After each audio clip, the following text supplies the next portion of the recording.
The views, comments, and opinions of the following program do not necessarily reflect those of Morris Media Studios, MorrisMediaLive.com, or its affiliates. Listener discretion is advised.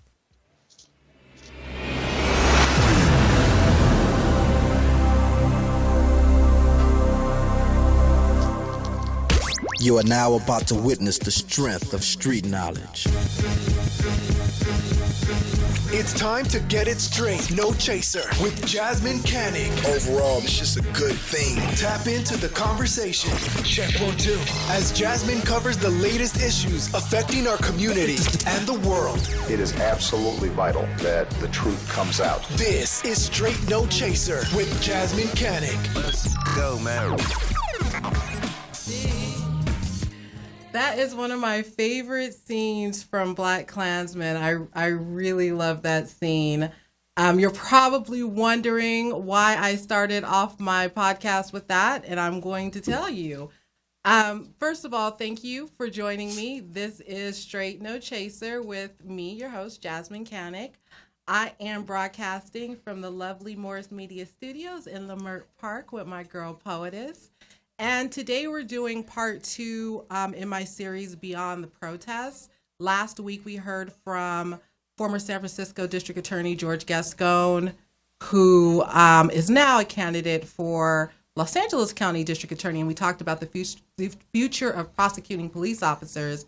And this week, I actually wanted to speak to Black police officers and get their perspective on everything that's going on. And so that's why I opened the show with the clip from Boys in the Hood and then the clip from BlacKkKlansman to sort of set the tone for the conversation that we're going to have today. And I am so grateful to be joined in studio today and by Skype with some people I have a tremendous amount of respect for. And I appreciate them for taking the time out of their week and their Friday evening to join me. So without any further ado, I will introduce them and we will get into this conversation because I do not think 60 minutes is hardly enough time to have this conversation. So I don't want to waste any of their valuable time. And I want to give you an opportunity to hear what they have to say. So first I'll start with Derwin Henderson, who's joining us by Skype. Derwin served 32 years in the Los Angeles Police Department, and he retired at the rank of Sergeant 1. Hi, Derwin. Hey, how you doing, Jasmine? You know what? Thanks for having me on. Thank you for being here. Next, we have George Holt. George Holt is a retired police supervisor with 25 years of service. He is currently an entrepreneur, film and television consultant, and host of the Ride Along radio show, which also broadcasts from right here at Morris Media Studios. Yep. Hi, George. Hi, thanks for having me on. Thank you for being here. And one of my favorite people, she always has so much to say, Lanette Smith. Lanette is a Los Angeles native. She wanted to make sure I got that in there. Lanette served 32 and a half years in the Los Angeles Police Department. She retired from South Traffic Bureau at the rank of Sergeant 2, officer in charge of training. Hi, Lanette. Hi, Jazzy. Thanks for having me. Thank you for being here. I'm getting like a lot of feedback from my iPad. Yeah, there you go. And next we have Jody. Jody Stiger is a 27-year law enforcement veteran who was born and raised in South Los Angeles. During his career, he has worked numerous assignments as well as training over 5,000 police officers in the use of force and police tactics.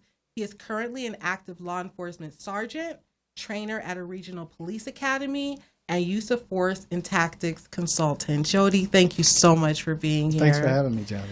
So I know every time you turn on the news, I know every time you go somewhere and you hear the conversations going on, because you're Black and you also have the law enforcement background, I know that you have a lot to say about everything that's going on. And one of the things that I think has been sorely missing from the national conversation is the voices of Black folks who are serving in the department or who have served in the department.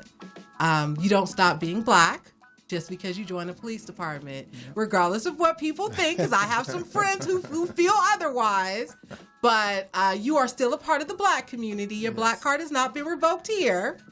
And so I think I want to start off the show by giving you an opportunity to sort of just tell us where you are with everything that's going on, how you're feeling about it, how you feel about what happened to George Floyd, and just how you feel in general with the tone in the country, particularly around the protests and these continuous videos that we're seeing of police brutality and police killings. And so I think, Derwin, since you're joining us by Skype, I'll let you go first. Well, I'll tell you, Jasmine, I'm in seeing that video, I mean, for me, it was just disgusting.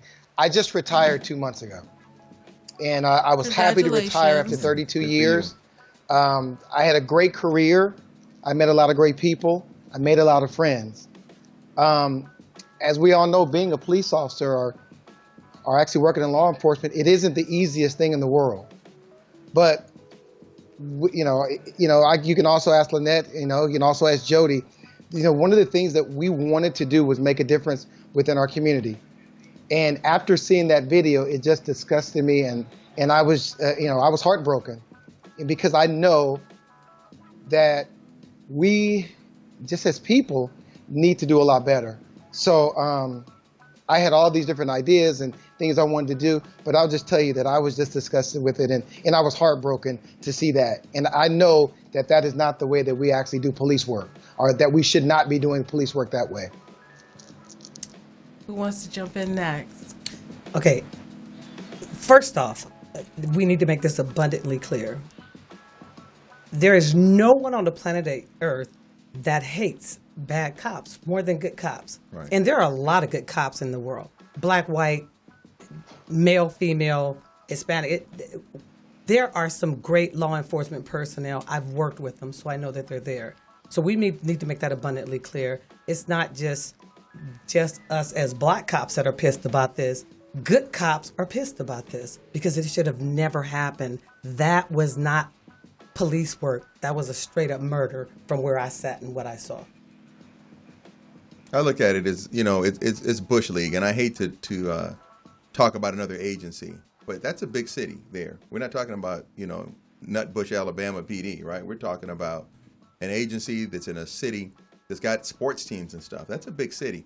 So their training has to be up to par, or one would think it'd be up to par. So when you see Bush League stuff like that, and nobody's saying anything to each other, you just have to wonder about not just what's going on with their training, what's going on with their policies, what's going on with leadership. And attaching what you said and pulling what you said, yeah, there's some good people in law enforcement, absolutely. And for those people who say, well, your Black card is revoked because you joined the police department, what do you think it would be like if there were no Black cops? Right. You know what I mean? Yeah. I mean, you got to think about that, right? We do make a difference in many ways, and sometimes it's little things, but it means stuff to people. And if we get a chance later, I'll tell you a perfect example I had of something like that I was involved in. I was able to help somebody not get a felony because it was a cultural difference that the arresting officers didn't understand. Yeah, I think, I feel the same way everybody else does. I mean, I don't think I've met or talked to anybody who doesn't feel that way, whether they're in law enforcement or not. But I think that, it's unfortunate that we are continually seeing these videos, and it's just one after another, and again, we know we can look at statistics and we know there is no, war on Black men, just like there is no war on cops. You can look at the statistics and show that, but one death like that is too many. Amen. For me. And to me, I think that's really the important thing, is that we see it enough, and, one is too many. We shouldn't have that, because we all consider ourselves professionals, right? Just like any other profession. You make a career out of something, you get training, you're supposed to do your job the best way you can. And that was in no way, shape, or form a professional law enforcement officer. So, something you brought up, George, just in terms of you make a difference being Black, just being in the department, right? Right. in Los Angeles, a lot of the black folks that are in the department are retiring.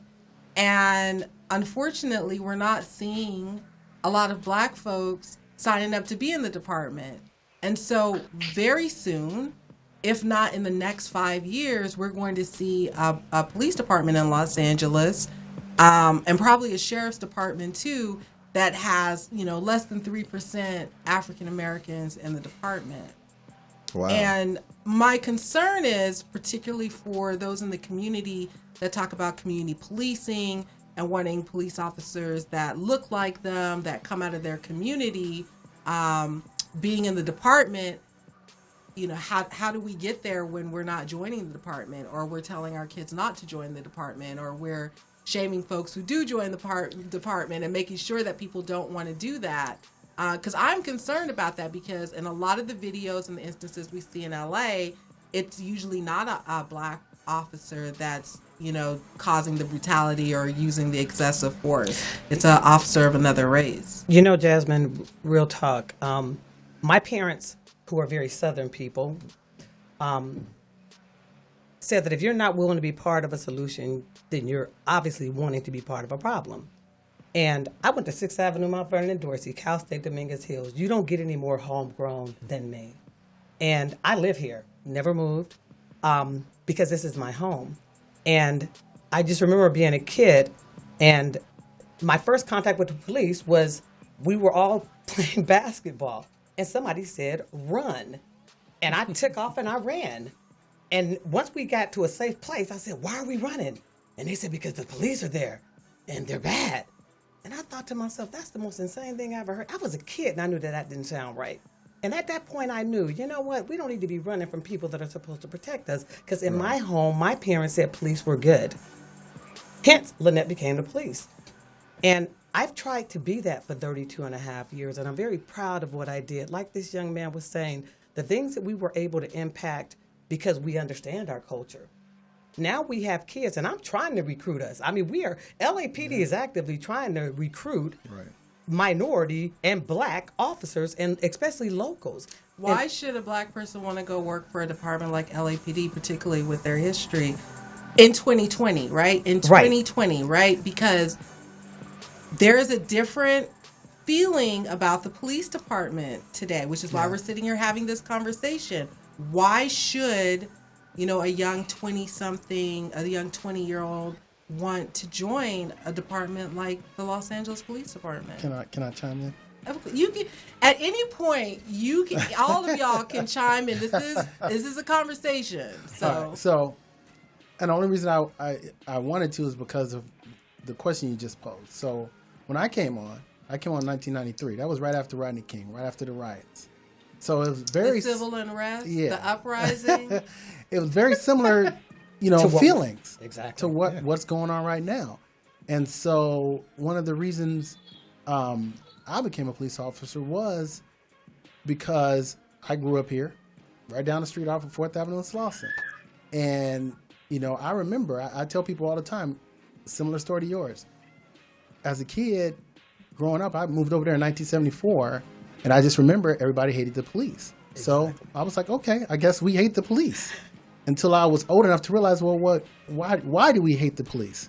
I didn't understand. And so I met good police officers and I met bad police officers, and I'll tell my kids this story all the time. I was telling another police officer this story. When Crash was first, designed and developed, they used to take us, because right where I grew up at, Slauson is the border for the Rolling 60s and the Van Ness Gangsters. So the Crash guys would pick us young teenage black boys up. And, we all had friends that were gang members and stuff. I was never a gang member, obviously.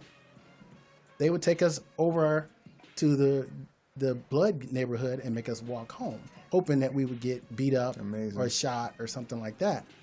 And so, I used to think like, okay, why are they doing this to us? But again, that wasn't every cop. Exactly. And so when I was a teenager, I realized, okay, that's not every police officer. So after graduating high school, going to the Marine Corps, and I was ready to get out of the Marine Corps, I was like, okay, what kind of job can be just as fun as the Marine Corps, but I'm going to make a little bit more money? right? And so I decided to become a police officer because I felt like some of the stuff that happened to me, I didn't want that to happen to the other little Jody that's walking around, on 59th Street and 4th Avenue, because I knew that was wrong. Jasmine, I don't know if you know this as far as me. I also have a nephew that has been on the department now for 9 years. So, it's kind of been, so since I started it off, now I have my nephew going. Jasmine, I have a 10-year-old son, and I have a son that's going to be 18 months. And I can tell you this, I had no explanation for my 10-year-old to explain what happened. But all I could tell him was, just like Lanette talked about, we do have good cops. And I know that the bad ones overshadow it. And like I told him, he has to be a great person himself. So it's tough getting young Afro-American, men or women to join. For the last 20 years, I've been coaching football within LA City, Inglewood, the city of Hawthorne, also the city of Long Beach. And for those young men that were not going to be able to go off to college to play football or do things like that, I had the darndest time trying to convince them, hey, that this was a great career. And I always got the thing, no, that they won't join or that they didn't want to join because of the perception, of what was going on within the department. So, I'm also with Lanette. I'm also with Jody on that, and also with the other young man. It's hard to influence them. I know I talked to my daughter about it, and she told me, Dad, I'll never join. I'll never be part of that. With that being said, my son has his master's of taxation.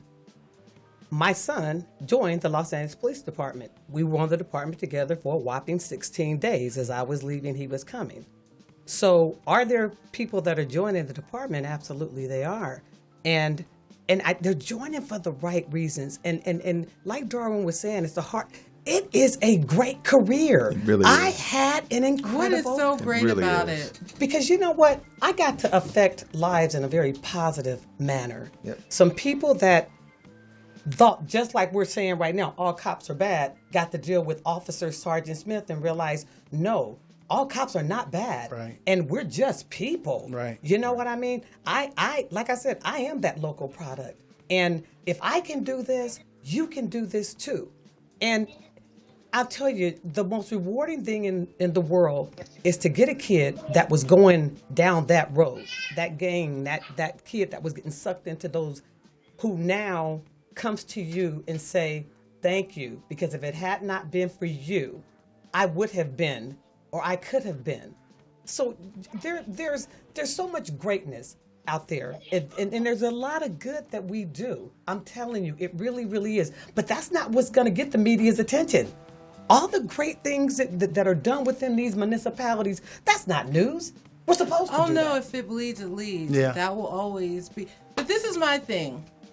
So, okay, we have these great black officers within the department. Why doesn't the department do more to put you guys out front and center, particularly in times like this? But they do a lot, and it's not even necessary in times of turmoil. It's just period. So when I worked at the Housing Authority Police in projects in Watts, there were two officers who stand out above many of the rest of us, two black officers. One was Dwayne Orange, God rest his soul, who worked. He was actually from one of the housing projects and became a police officer, right? And Dwayne had a sports program that got a lot of kids into a positive direction, and he was looked at as somebody, and it wasn't just sports stuff, by the way. He also got them trips to space camp at NASA and to look at engineering careers and stuff like that. The other one was a guy you guys probably know, Mike Lockett. Mm-hmm. And Mike Lockett was quite a figure, right? He was a guy everybody looked up to, and Mike Lockett was out there doing his thing, and these were people that the people community respected. Okay, now I came on the job in 1989. Or I actually started the academy in 88, but I hit the streets in 89. And this is pre-Rodney King, but it was also a time where you didn't see a whole lot of us in this profession. There was no minority hiring push at that time. If you just wanted to do it, this is what you did, right? And I guess I was unique in that my group of friends, a lot of us became police officers. Like quite a few of my core group. If there's 10 of us, there's going to be 5 cops out of that group, at least. And we had a different perception of the police. Although in our community, I grew up in what we call Wilshire Division, right by LA High School. Went to Fairfax High, all that. But even we knew, with our relatively sheltered selves, that if we were going to go to Westwood on the weekends, like everybody else, that you didn't pass through Beverly Hills.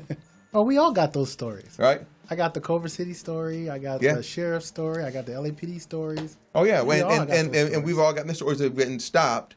And then when they find out who you are, there's another story. But what if I didn't have this badge? I still shouldn't have got stopped, right? Right. Yeah. I mean, so I mean, there are reasons for Black people to look at this career.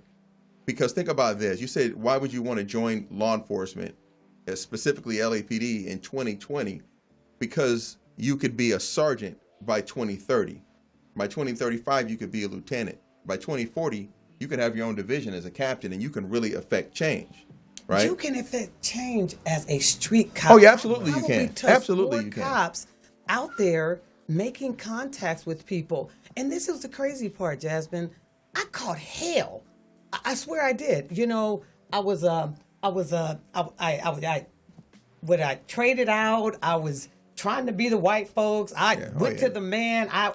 Come on now. Sellout. We used to get that a lot. The sellout. Right. Oh, yeah. You know, Jasmine, I am who I am today, and it's the same person I was as a kid. I'm telling you, there are so many great folks that are on this department, and I'm telling you, Jasmine, they don't care to be noticed. I didn't care to be noticed. When I was able to be a young cop, and I'm touching some of these youth groups, and now some of these kids are on the department. Yeah. They getting ready to retire. Okay, I'm about to date myself. But the bottom line is, Jazzy, they would have never thought about that because it wasn't even in their wheelhouse until they saw somebody like them. Somebody that talked like them. Somebody that act like them. Somebody that looked like them. Because I am the hood. I am the street. Always have been. You are hood. Exactly. I will definitely and I can tell you a story. That. My first, we were just talking about this, 27 years ago today, probably within a few weeks, I met Lanette. She came in my recruit class at the academy and taught us about cultural diversity. Cultural diversity, human relations, dealing with people, treating people well. Everybody and I remember just, her energy. And I was like, okay, all right, because this was like my first interaction. We had some Black, instructors in the academy, but this is the first one I was like, okay, she's real. She's real. She's from where I'm from. And I felt comfortable. And then it was like, I ran into her when I was at Southwest. And, and it's a lot of us that are out there. There's not enough of us. No. And a lot of you guys are aging out of the department. Yeah, right now. You guys are retiring at a lot of you guys came on around the same time. Yes, they did. And so it's so right now the numbers are under 1,000 of Black officers. Yeah, that's out of 10,000. Right. But there is such a great recruiting push, and you just can't get the people. But why? You haven't sold me on it yet. You have to sell me on wanting to become a police officer. Well, but let's talk about this city in 2020. Well, let me give you an example, okay? And this is what I was talking about earlier, and you were talking about cultural diversity. I was a fairly new sergeant working Nickerson Gardens in Watts. And I had two of my officers, both of whom were Caucasian, and they had stopped these girls who were coming from the weed house, right, back then, right? The weed house. This is in the mid-'90s, mid to late 90s. And one of the girls had a bag of weed, like a bunch of nickel bags, dime bags, or whatever. Not a bunch, but a few. And she had some cash in there. Not a lot of cash, but she just had some cash in the bag. So they said, oh, that is marijuana, which at the time was illegal, more than it is now. And cash together, what is that? That's possession for sale. Yeah, they were going to do them for a felony for having weed and money together. And I said, well, what happened here? The girl says, my brother gave me, $50, $100 to go buy some weed. I went and bought his weed, and I put his change in the bag to take back to him. Now, how many times as a kid, if somebody sent you to the store, did you come back with whatever it is and you put their change in the bag and give it? Apparently, only we do that, okay? Because those officers looked at me like, no, I never heard of that. And I go, well, Whether They you do heard it of with it or their not. Newports all the time. yeah. Back in the day, See you what I'm would have saying? to go get your mama Newport. And you put the change in the Yeah. bag and give your mom the bag with the cigarettes and the cash, her change. Yep. And so I said, well, I'll tell you what, whether you've heard of it or not, I'm your sergeant, and I'm telling you, you're not going to put a felony on them because you don't understand what you're looking at. We're not doing that here today. And they weren't happy about it. But had I not been someone who was aware of that particular cultural dynamic and saw what they were talking about, not only do you have to be somebody who's relatable from the community, you got to be able to relate to them too, right? So there, I could see what was happening there and stepped in, and I don't want to say I saved the day, but I stopped somebody from getting a felony. These were like 19-year-old girls. They were just starting off in life, and they were going to be saddled with a felony if I hadn't been there and recognized what was going on and had been long enough to be a supervisor to say, you ain't doing that. That's why you should join the police department. Let me tell you this too, Jasmine. Okay, and then we go. Okay. I got another question Real for talk. y'all.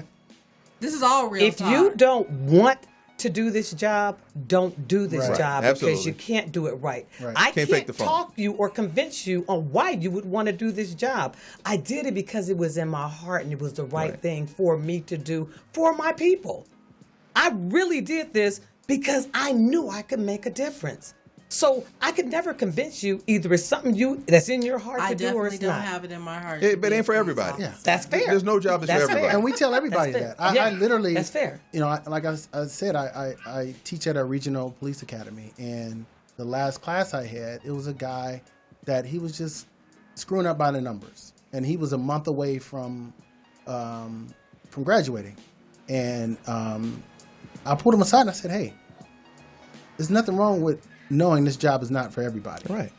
And I said, it's okay if you need to take yourself out of this academy, because basically if you go out there, you might hurt a citizen, you might hurt your partner, or you might hurt yourself. Amen. Right. Yeah. So I told him, I said, you really need to really think about this. And the next week he went in and resigned He because did the right thing and left. Yeah.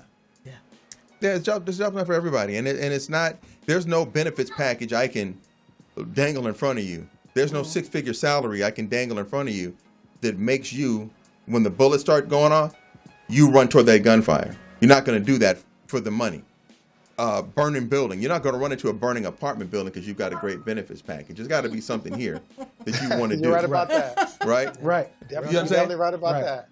Now, the benefits are good. Don't get us wrong. Oh, they're great. Oh yeah. They are great. Absolutely. I think they both got good retirement. Yeah, Exactly. absolutely. Well, the police in the city of LA get 54% of our city budget, so That's every would city. The believe public that that's public safety in any city. Things are great. So I want to talk about this us versus them mentality that is perpetuated within the police department. The us being y'all, the them being civilians.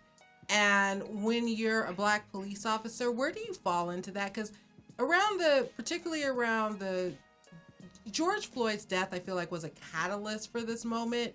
But in every major city, even in small cities, they all have their own George Floyds. Right. When George Floyd died, you know who I thought of? I thought of Alicia Thomas. Do you guys remember her? Mm-hmm. Mary O'Callahan, 2012, in the back of that. Yep. Right. Yeah. That's exactly. It was a similar situation. She couldn't breathe. They had her in the back of the car. She ends up dying. But when these situations happen and tensions are bad between the community and the police. Some of the things that I saw over the past week and a half, I'm like, wow, I've never seen that in LA. I mean, we've gotten mad, and I was around for 1992. I was 14, but it was like, wow, people are like really, really fed up. But it's this us versus them mentality, and I'm just wondering, where does that come from? Is there anything we can do about that? Because as black police officers, you may be the us, but you're also the them. Mm-hmm. But I don't think, you're saying that? I only did 32 and a half years, but I don't recall the us versus them. That, I think, is... Your police union makes it very clear it is us versus them. I actually got an email today from a black officer upset about the police union and a statement that they had put out. and that officer was saying this is what perpetuates the us versus them, and then so the community civilians, when they see it in the news, read about it, it's not necessarily the police department, but a lot of people do not differentiate the union from the police department. Right. They just don't. It's all the same to them. And so it continues to make things bad between the two.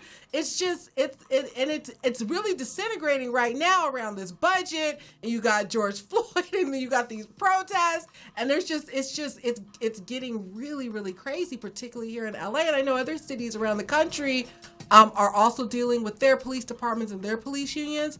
But for Black police officers, do you guys ever say to your union, don't do that, don't say that, don't start that?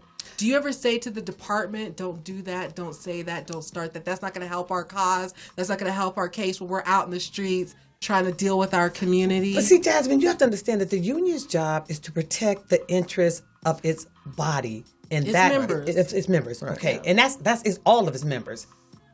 However, you're talking about money. You're talking about the mayor had granted a budget, and then a couple of days later, he turns around under some pressure and says, I just took $150 million away.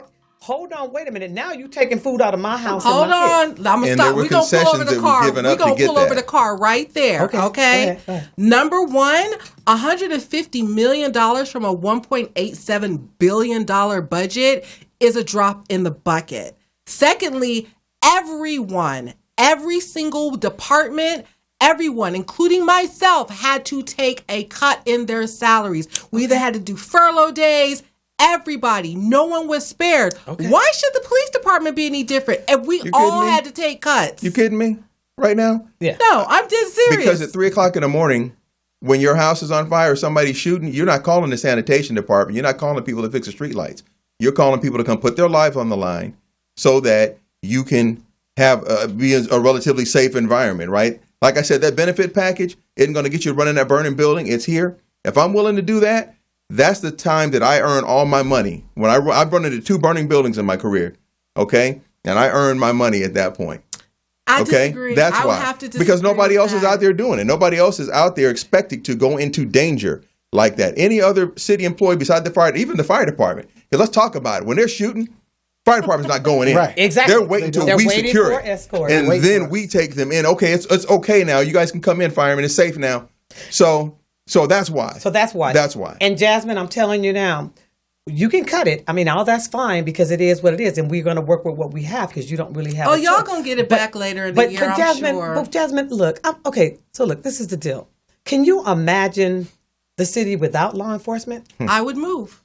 Exactly. You couldn't live. To a city that didn't I have would law li- enforcement. But that's what some people are asking for. You know that, right? To be fair, because I have a lot of my abolitionist friends who watch, and they're going to be reaching out to me pissed off that y'all are on the show. Okay. And that I would dare sit down with y'all. I am not an abolitionist. I like jails and prisons for bad people. Exactly. I actually helped someone recently go to jail, and I'm waiting for him to go to prison, and that's Ed Buck. Yeah. But That's right. did you give me that $1? I don't think I did. You owe me $1. I think I do. Okay. Okay, we had a bet because we bet $1 because he didn't think I was going to be able to get him charged, and She did. I did. She did. Side Congratulations. note. Yeah, she did. But you asked one question.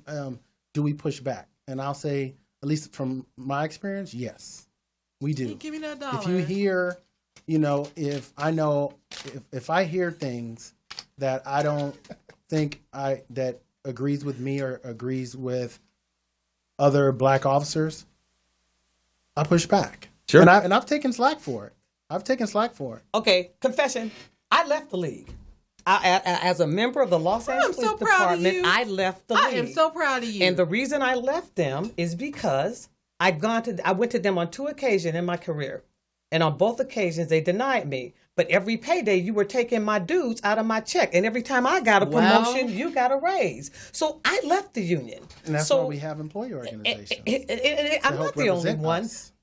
Because to me, they weren't serving my interests. And if I'm going to pay you, My daddy said, you don't beg and pay. Either you pay or you beg. You can't do both of them. That makes no sense. So just real talk. Yeah, we do push back. We stopped paying. I am so proud of you. I Thank did not you. know you did that. Yes. That took a lot of guts. Yeah, I did. Not every officer is a member of the union. Yes, that's it. The majority of them are, but Of course, the majority of them vast are. majority. That's Not how everyone the is. union has its power. But I'm telling you that the union makes it very bad for y'all. Just in terms of, at the beginning of the conversation, we were sort of talking about how the community looks at Black police officers. Yes. I think a lot of it has to do with what comes out of the union, particularly around these deaths, right? Like, you know, when we had the Ezel Forest situation in Los Angeles, there were more than a few I can think of on the other side of the country where their unions had something to say and it wasn't nice, Right. you know? Right.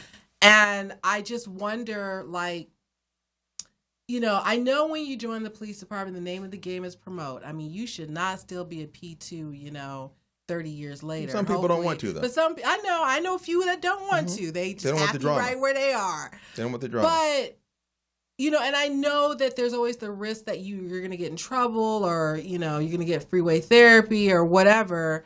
But how strong are Black folks in police departments just in terms of being able to say to their chief or say to their commander or whoever, you know, this isn't cool. We're not going to do this. Or y'all need to do this differently. Because right now, with the nation focused on police departments and going back to the conversation earlier about recruiting African Americans, Black folks into the department, I just don't see why anyone would want to encourage their son or daughter to be a police officer right now. Well, under this type of, because we need them. yes.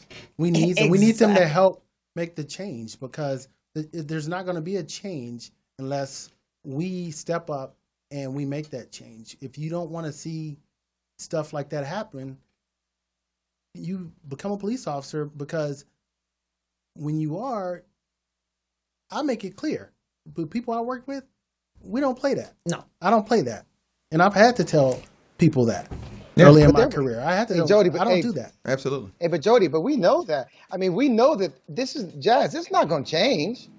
It's not. If we don't get more African American, we don't get more Black people to I won't say step up, but to become police officers. No matter what, if it's the LAPD, I don't care if it's I don't care if it's in Atlanta, wherever it's at. We need more Black people to join the police department. For the last week, I've talked about that and went over and over it. I remember going up to the chief's office before I left. I said, Chief, is there any way that we can have an all-Black class? Is there any way that we can have, you know, a 40 or 50 all-Black class? Is it possible? I graduated in 1988. My class had 130 people in it. 34 were Black. I mean, I don't think we've ever had a class with that many. That's pretty good. It's pretty good, especially way back then. Yeah. Way back, yeah, we had 34. I mean, you know, and I still have some of my classmates that are still on. But the only way to make the change is for us to join and then have a chance to patrol our neighborhoods that we live in. I mean, I did it. I mean, I made sure that was one of the things that I wanted to do. I mean, Jasmine, you know, in 1997, I almost gave up on this department. I almost left. I was 1 inch after the Kevin incident. I was 1 inch from leaving. But I thought to myself, I had to dig deep down to say, you know what? I can make a change. I have to do something. I got to change this. And, you know, Jody, I've known Jody for a long time. Well, I know both of them for a long time. I'm the most outspoken brother out there. I had no problem going up to the chief's office, walking in. I think I won the Black Police Officers Association Officer of the Year back in 2012, and I had no problem going in and just speaking my mind. And I don't know, you know, Jody and Ned, if you guys remember, there were issues back in, you know, I want to say in the 90s, in the early 90s, in the mid 90s, where when you went to roll call, where there were Blacks on one side, Hispanics on the other, whites on the other. I don't know if you remember that, Lanette, you know, all the tension that was going on right after the riots, you know, but it was a way for us to kind of work, you know, get together, because we all said, hey, man, we have to make a change and we have to get better. So now we're in 2020 and now we're, you know, we may be still at that same spot, but we got to get some Black people in here to make a difference. Well, how come don't see black police officers at the Black Lives Matter protests and marches. Well, how do you know that you don't?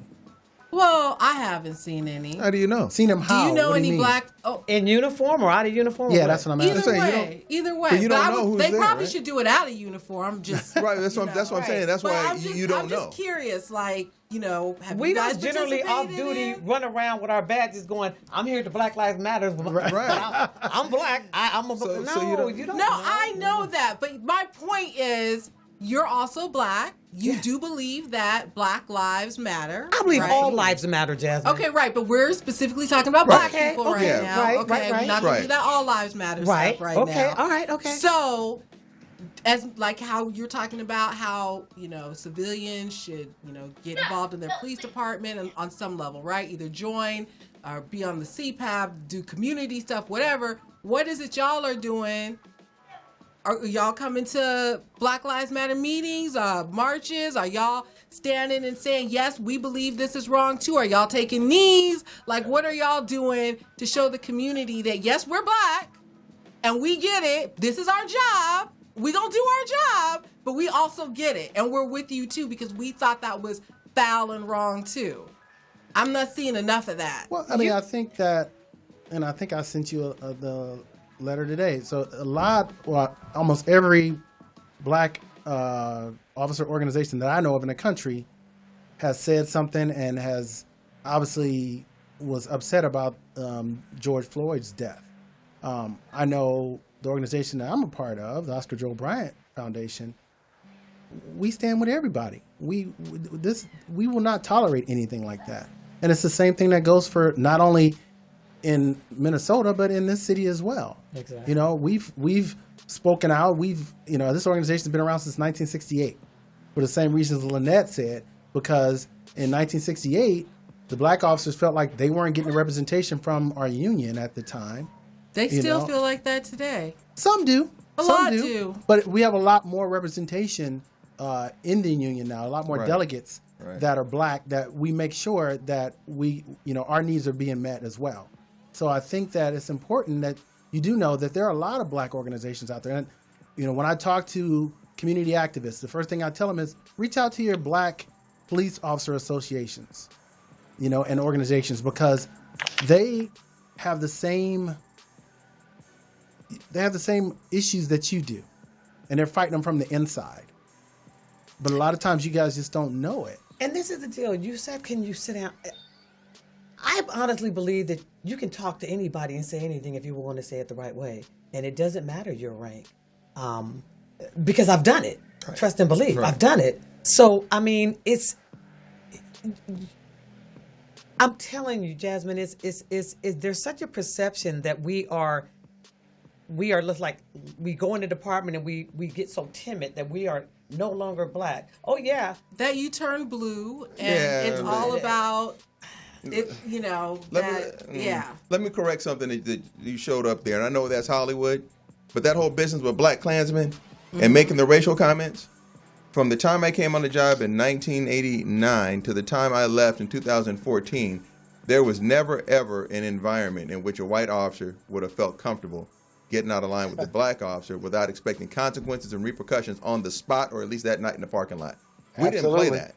And I came from a small agency and went to a larger agency, and in neither environment would anybody have felt like they were going to be able to get away with that.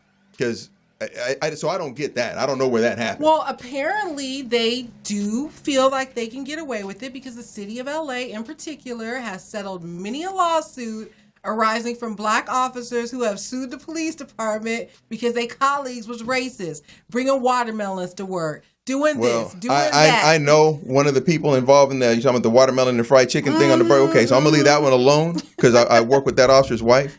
But I'm going to say this. A monkey knows what street to climb.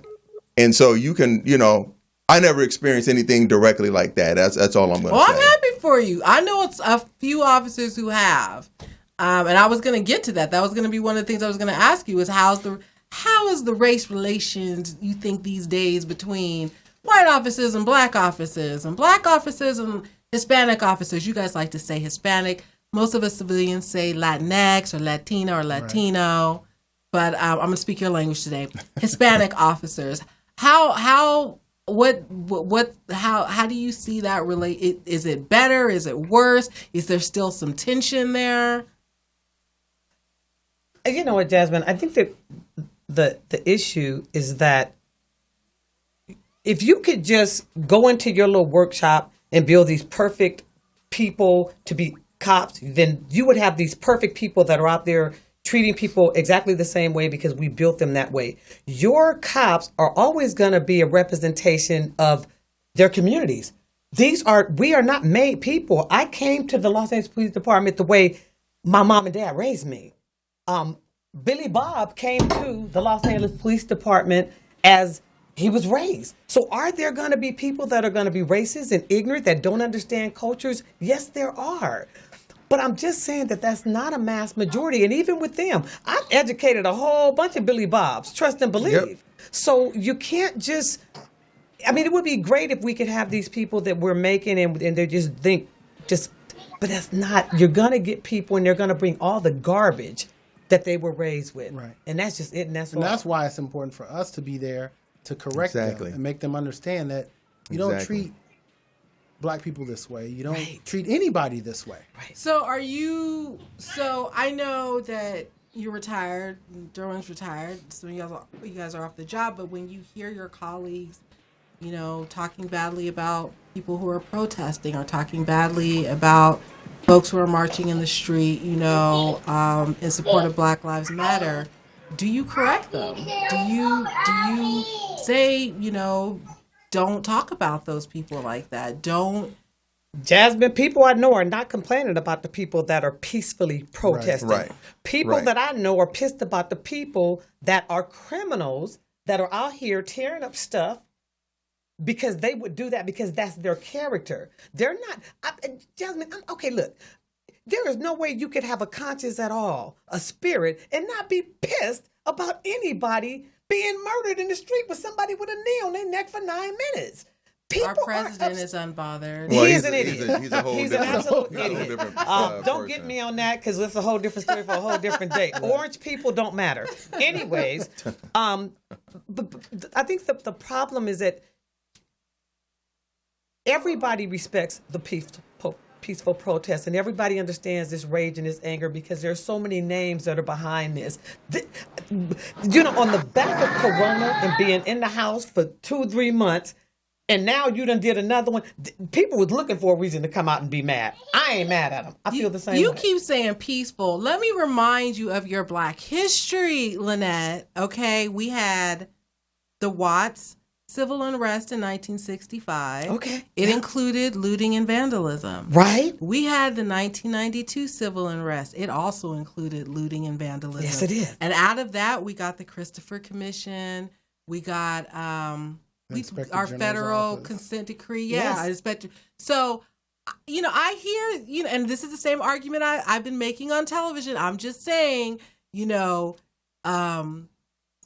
when did the charges against George Floyd, when were they announced? They were announced after they burnt down that police precinct. Right. So sometimes a little bit of action gets you a little bit of action on the other side. I'm just saying. That's the American way. Okay. That's how things work in this country.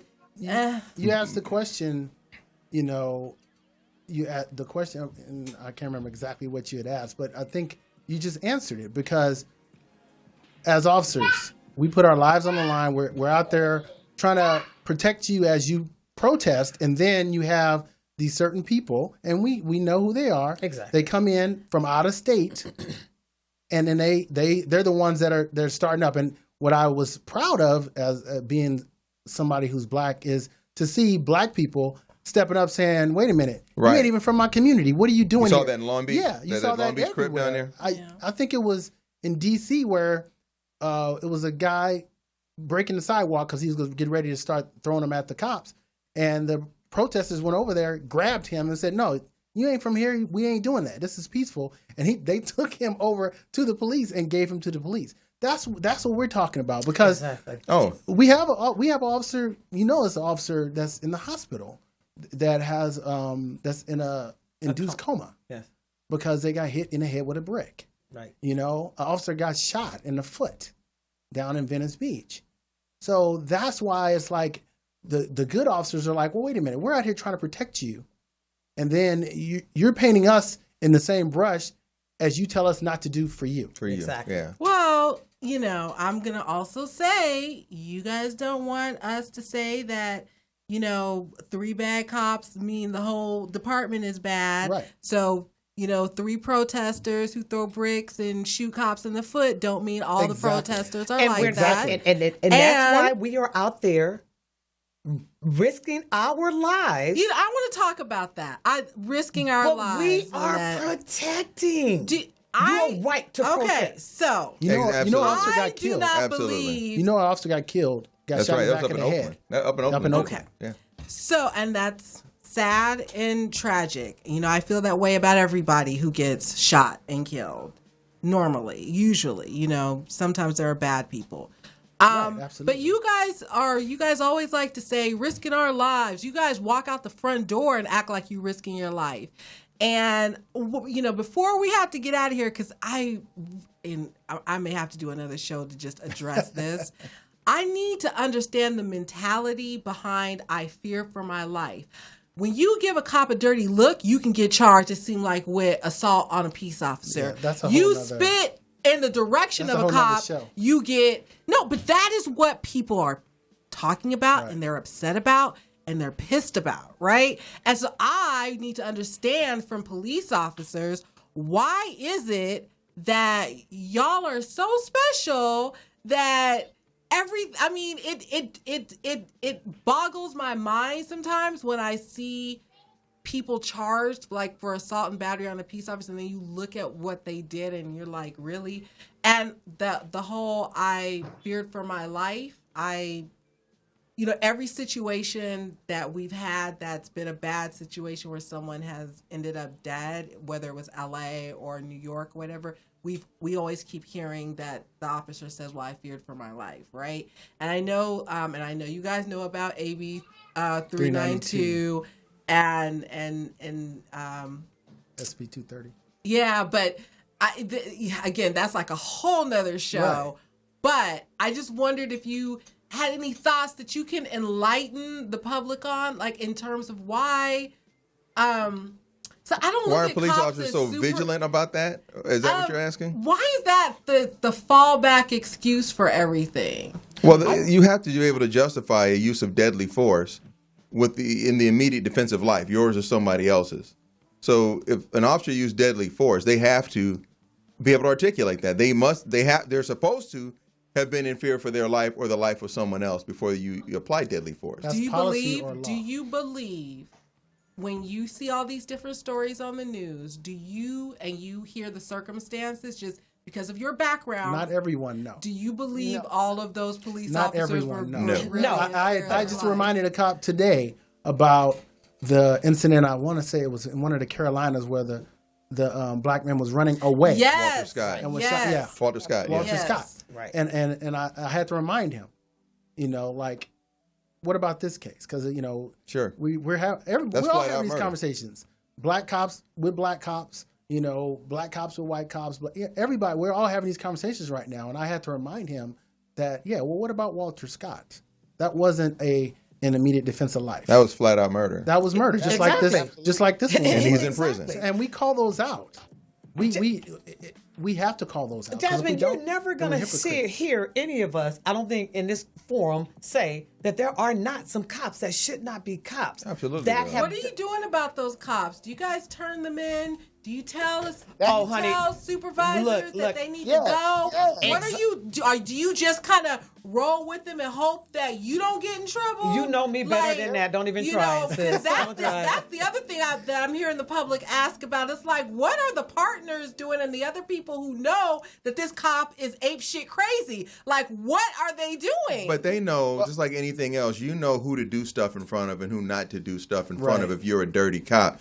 There's a guy that I've been talking to about coming on my show named Mike Dowd. And if you ever see that show on the Showtime, the 7-5 about the most corrupt okay, that's Mike Dowd. He's he's the main cop in that corruption story. But Mike will tell you that there were certain people that we can cuss on your show?